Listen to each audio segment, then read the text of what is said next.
दोस्तों नमस्कार। इस वीडियो में हम लोग √5 को एक अपरिमेय संख्या सिद्ध करना सीखेंगे। जैसे कि आप प्रश्न में देख सकते हैं, लिखा है सिद्ध करें कि √5 एक अपरिमेय संख्या है।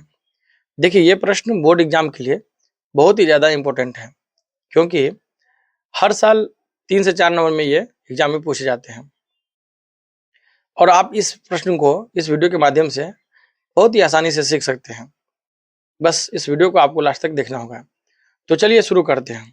सबसे पहले देखिए आपको इस तरह के प्रश्न में क्या करना है, ये मानना है कि संभव हो तो माना कि √5 एक परिमेय संख्या है। यानी अपरिमेय संख्या सिद्ध करना है, लेकिन इसके जस्ट विपरीत आपको मानना होगा, ठीक है? कि माना कि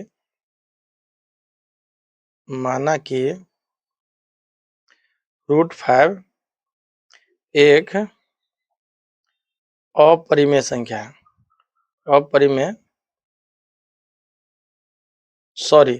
परिमेय संख्या, ठीक है? माना कि √5 एक परिमेय संख्या है।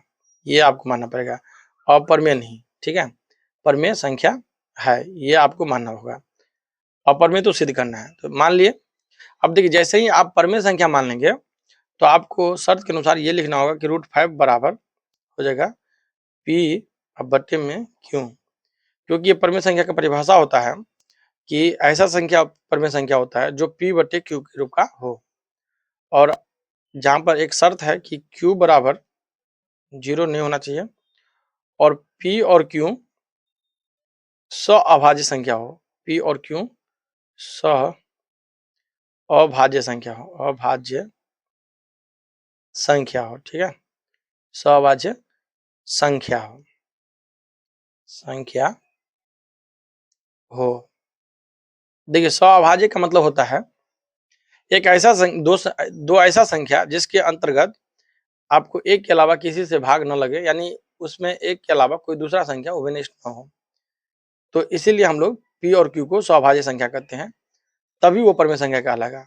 तो चलिए √5 को हम लोग मान लिए कि ये परिमेय संख्या है, और चूंकि परिमेय संख्या का शर्त होता है कि वो P/Q के रूप में हो और Q बराबर 0 ना हो, तो हम लोग इतना कर दिए। अब आपको लिखना है दोनों ओर वर्ग करने पर, ठीक है? दोनों ओर वर्ग करने पर देख, जैसे ही आप दोनों ओर वर्ग करेंगे तो यहाँ पर √5 का स्क्वायर हो जाएगा, ठीक है? और यहाँ P और बटे में Q है, इसका भी आप वर्ग लिख दीजिए, ठीक है? अब इससे क्या होगा, स्क्वायर से जो है रूट हट जाती है, तो स्क्वायर से रूट हट जाएगा, यहाँ 5 हो जाएगा और यहाँ पर P स्क्वायर बटे Q स्क्वायर हो जाएगा, ठीक है? तो देखिए आपको क्या करना है, अब यहाँ 5 बटे में 1 कर सकते हैं और क्रॉस मल्टीप्लाई करना है, ठीक है?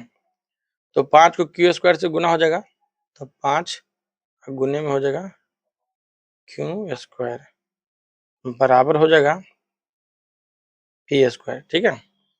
अब देखिए 5 चूंकि गुना में है, तो यहाँ पर फिर लिखना है आपको या करके, यहाँ पर रिप्लाई दे सकते हैं और Q स्क्वायर बराबर लिखेंगे P स्क्वायर। अब 5 चूंकि गुना में है तो इधर लाएंगे तो ये भागा में आ जाएगा, ठीक है? अब आपको यहाँ पर कुछ तर्क लिखना है, ठीक है? तर्क क्या लिखना है, तो यहाँ पर देखिए P स्क्वायर बटा 5 है, यानी 5 जो है यहाँ पर P स्क्वायर को विभाजित कर रहा है। लिखना है कि ये यहाँ 5 P स्क्वायर को विभाजित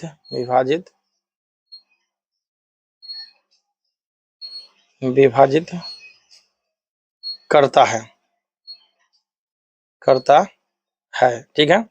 तो देखिए 5 P स्क्वायर को विभाजित करता है, तो यही 5 जो है 5 जो है P को भी विभाजित करेगा, P को भी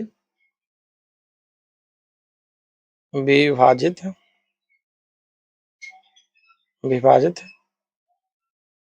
करेगा, ठीक है? यानी देखिए जो संख्या किसी के वर्ग को विभाजित कर रहा है, जैसे कि मान लीजिए 2 का वर्ग क्या है, 4 है, तो 4 को अगर कोई संख्या विभाजित कर रहा है तो वो 2 को भी विभाजित करेगा, ठीक है?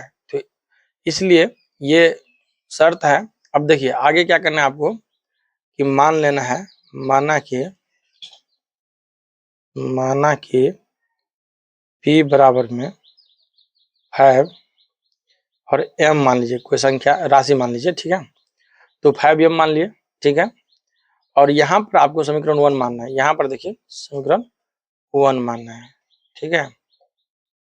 अब क्या करना है, तो ये p का मान जो है समीकरण 1 में रखना होगा आपको, ठीक है। p बराबर 5m है और लिखना है p बराबर 5m का मान समीकरण 1 में रखने पर, ठीक है, रखने पर। अब देखिए यहाँ पर क्यू स्क्वायर बराबर पी स्क्वायर बटा 5 है। यहाँ पर आपको लिखना है क्यू स्क्वायर बराबर में पी की जगह पर लिखना है 5m, क्योंकि समीकरण 1 में क्या है पी स्क्वायर और पी को हम लोग मान लिए 5m, तो यहाँ पर क्या करेंगे 5m का होल स्क्वायर लिख देंगे, ठीक है। बट्टे में लिखना है आपको 5, क्योंकि ये वाला जो 5 है, यहाँ पर देखिए ये वाला जो 5 है ये बट्टे में रहेगा ही, ठीक है। अब क्या करना है आपको, तो क्यू स्क्वायर रहने देना है, बराबर में देखिए यहाँ आप 5 और m का स्क्वायर करेंगे होल स्क्वायर, तो 5 का स्क्वायर करेंगे तो 25 हो जाएगा, 5 25, और m का स्क्वायर करेंगे तो ये m स्क्वायर हो जाएगा, बट्टे में ये 5 रहेगा ही, ठीक है। अब आपको क्या करना है, ये 5 से 25 को काटना है, तो 5 एकान 5 हो गया और 5 25 हो गया। यानी यहाँ पर ऐसा करने से क्या हुआ, क्यू स्क्वायर बराबर हमारा 5m स्क्वायर आ चुका है, ठीक है। ये आप देख सकते हैं। तो यहाँ पर क्या है, क्यू स्क्वायर बराबर 5m स्क्वायर आ चुका है। अब देखिए 5m स्क्वायर में 5 गुना में है तो इधर भेज दीजिए, तो क्यू स्क्वायर बटा 5 गुना में तो इधर भेजेंगे तो क्या होगा, भागा में आ जाएगा, इधर बराबर क्या हो जाएगा m स्क्वायर हो जाएगा। अब फिर आप यहाँ पर एक तर्क लिखना है चूंकि 5 क्यू स्क्वायर को विभाजित करता है, इसलिए 5 क्यू को भी विभाजित करेगा, ठीक है। क्योंकि स्क्वायर को विभाजित करेगा वो संख्या को भी विभाजित करेगा। अब देखिए चूंकि आप ये लॉजिक लिखे हैं, अब यहीं पर खेल आपका समाप्त हो जाता है। यहीं पर आपको ये लॉजिक लिखना होगा कि इस प्रकार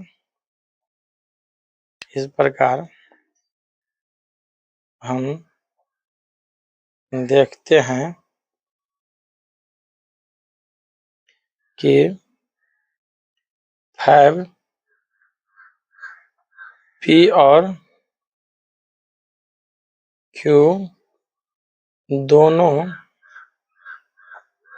में उभयनिष्ठ है। अब चूंकि 5 दोनों में उभयनिष्ठ है, तो यहाँ पर आप क्या माने थे शुरू में, p और q एक सवाभाज्य संख्या है जिसमें एक के अलावा कोई दूसरी संख्या न हो। लेकिन यहाँ पर देखिए p और q दोनों में 5 उभयनिष्ठ है, क्योंकि 5 से दोनों में भाग लग रहा है, ठीक है। इस तरह आप कह सकते हैं कि यह हमारी मान्यता के खिलाफ है, यह हमारी मान्यता का विरोधाभास है,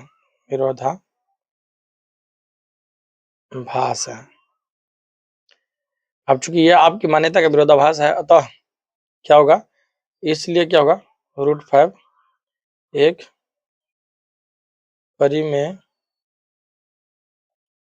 संख्या नहीं है। अब √5 एक परिमेय संख्या नहीं होगा, क्योंकि ये विरोधाभास है, क्योंकि हम लोग p और q को क्या माने थे, सवाभाज्य संख्या, इन 5 दोनों में मौजूद है, तो इस वजह से ये परिमेय संख्या नहीं हुआ।